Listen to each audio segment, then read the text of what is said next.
There's nothing like the feeling of freedom that comes from riding fast through rugged country on seldom traveled trails. But that remoteness can quickly become deadly. A stuntman helped us reconstruct the events that began on August 16th of this year along an isolated stretch of the Canadian River. For a vacation, Jerry Mayhew had taken his twin sons into the hills outside Amarillo, Texas, to ride the dirt bikes he had given them for Christmas. My sons and I have been wanting to go up there and go riding on the river. There's all different kind of trails and there's good hills to climb. We were on our way to Chicken Creek, and it was real rough country. It was hard to ride. Kevin, he was at the front, and the trail was too narrow for anybody to pass him up. 13-year-old Kevin Mayhew was leading the way. At the edge of a 30-foot cliff along the river, his bike ran out of gas, and he lost control of it. He started rolling backwards, and all I heard was a yell, and I looked up, and I saw him going off the cliff. I was just stunned. Kevin! When I looked down, I was just hoping he was still alive. Kevin! And I didn't know whether he was even breathing because the motorcycle was on top of him. I gotta get down there. I thought he was dead, and then I started thinking, this can't be, you know. And my dad got down there to him. He ran as hard as he could. I was just scared to death. Kevin? I turned him over, Kevin? and at that time I noticed he was breathing. His arm was pulled around backwards, and his elbow broke. Man. And I noticed on the side of his helmet, that side of it was cracked open. I just hoped that I didn't make any mistakes, you know. By turning him over, I didn't know if his neck was broke, what kind of injury he had. Is he okay? Anything broken? Kevin needed to get to a hospital immediately, but they were miles from the nearest phone. Any broken ribs, or I don't think He told me, you're gonna have to go for help. And I said, well, I don't know the way out of here. And I didn't know where to go. Jerry was forced to go for help himself and leave 13-year-old Kenny to take care of his badly injured twin. Hey, hurry. I had no idea how long it was going to take. I told him to stay there with Kevin and don't leave till I got back, because I would be back.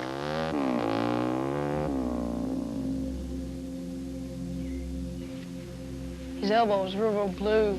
And I saw part of his bones stuck to the side of his skin, and he wouldn't talk to me. He wouldn't answer anything I'd say. I was thinking, what if he stops breathing? I didn't know what I could do.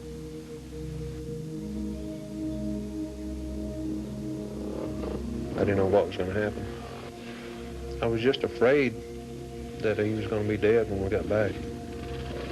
Kevin? I was scared every time he'd raise up. I was thinking, he's hurting himself. I was afraid he was going to roll over and fall in the river or something. So then I thought, well, I'm going to have to pack sand around him. It just kept going through my mind, when's he going to get back? It took Jerry more than 45 minutes to go the 7 miles to the highway. Then the call went out, summoning help from all over the county. Potter County Sheriff's Department, Los Caso. Yep. From 20 miles away, one of the first to answer the call for help was Tim Dockery, head of the local volunteer fire department. I knew that there was a time factor involved from the information that the dispatcher had given me, and did a lot of time had already been lost. The only way they was going to get him out was a helicopter. He's about 7 miles up the river. And they said, we have no helicopter. There is no rescue helicopter. It hasn't been for 12 years. And I thought, not in this day of time. This can't be happening, you know. After 4 miles of increasingly rough roads, the rescue workers reached a point where it was just too rugged and narrow for cars to proceed. The father had led us back to where we could not drive any farther with four-wheel drive vehicles. You could see the fear on his face. He knew that his son was hurt and hurt bad, and he needed, you know, to help back there as soon as we could. Every precious second counts. Only one person could ride the 3 miles in with Jerry. The rest would have to walk. Because he was a trained EMT, Tim was chosen, but he could only bring in the medical supplies he could carry. I felt really relieved. I felt, you know, my dad's here. They didn't waste no time at all talking or nothing. He just started working on Kevin. His abdomen was getting distended and very rigid, and I knew right then and there I had internal injuries, and that's when I knew we had some serious trouble.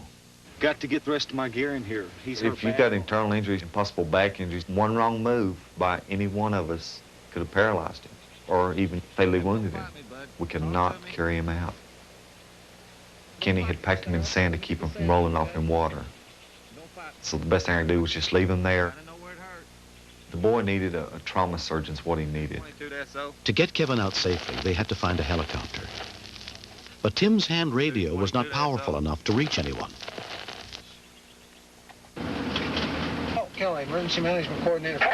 Let me speak to someone in charge, please. This is an emergency. As rescue workers began to converge on the scene, county emergency coordinators tried to locate a helicopter to get the boy out. It had already been 2 hours. We've got out in the Canadian River, we've got a young boy who is unconscious and unresponsive. The only way we can get him out is by air. If you don't have any here left now, we'll go in another direction. Come on, get that gear over here. It's a sick feeling, it really is, to see this boy laying there and not being able to do more for him. This boy was going to die if we did not get him out. You wish that you're Superman sometimes, you could just fly him, out of there, but you can't do it. There's just no way. Deputy Jerry Brinkley had to climb to the nearest high ground, where the reception was better, to be able to relay ongoing reports of the boy's vital signs to the hospital. 821, 820, copy. 821, go ahead. It was a big shouting match. Respiration, 28 and shallow. Respirations, 28 and For a long time, that's the only communications we had. Pupils referral. 21 advised that they are at Turkey Creek and that they are going to need an airlift out. They cannot move him. Well, be advised, I have public service available at this time with DPS. They located a helicopter, but it could not leave its own jurisdiction unless someone's life was in immediate danger. Okay, is the boy in a life or death situation? Tim said he needed him airlift today. Okay. Hello, no, I'm here. Basis 801 in the office. Need you to come up at this point to the Canadian River Bridge on the Dumas Highway is where they'll start to. Is he unconscious? Uh-huh. When the paramedics got to the scene, Kevin's conditions seemed to be deteriorating. They put him on an IV. There was not much else anyone could do but wait for the helicopter to arrive from 90 miles away. Hey, Kevin? Kevin. Kevin? It seemed like it took 3 days before the chopper ever got there. Then you could hear the chopper coming up over the hill.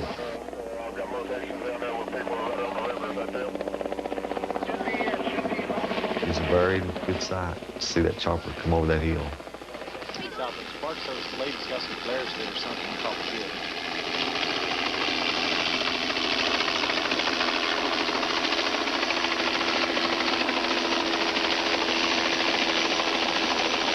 Don't be kind of noisy, bud. Can you cover him up?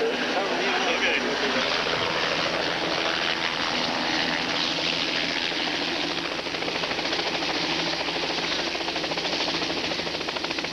There was a sigh of relief, but yet there was still a feeling of what was really wrong with him, if he was going to be all right.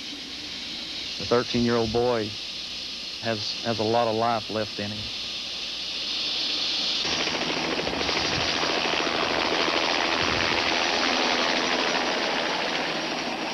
Four hours after the accident, Kevin was finally transported to the hospital.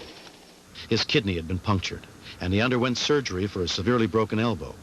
But trauma surgeon Dr. Charles Allison found no serious head or neck injury.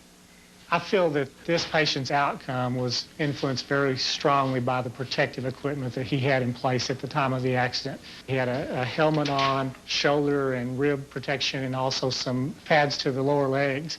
If he hadn't had those on, I have no doubt but that there had been a good possibility of him being killed instantly with his fall. 2 months later, Kevin Mayhew's life has almost returned to normal.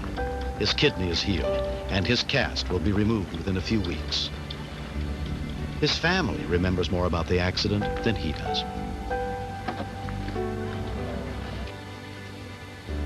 I could hear my dad. I could hear him talking to me, but I couldn't wake up, but I knew I was there.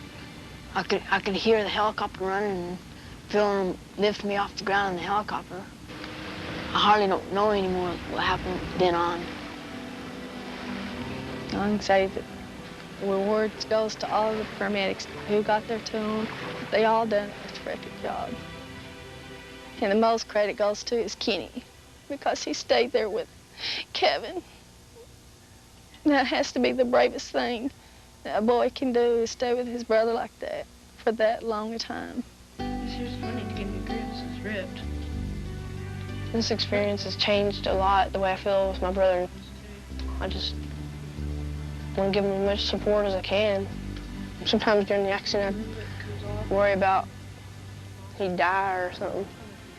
I always kind of feel like he's going to be there, and I'm just used to him. I don't think I could live without him. I'm just glad they're together. No.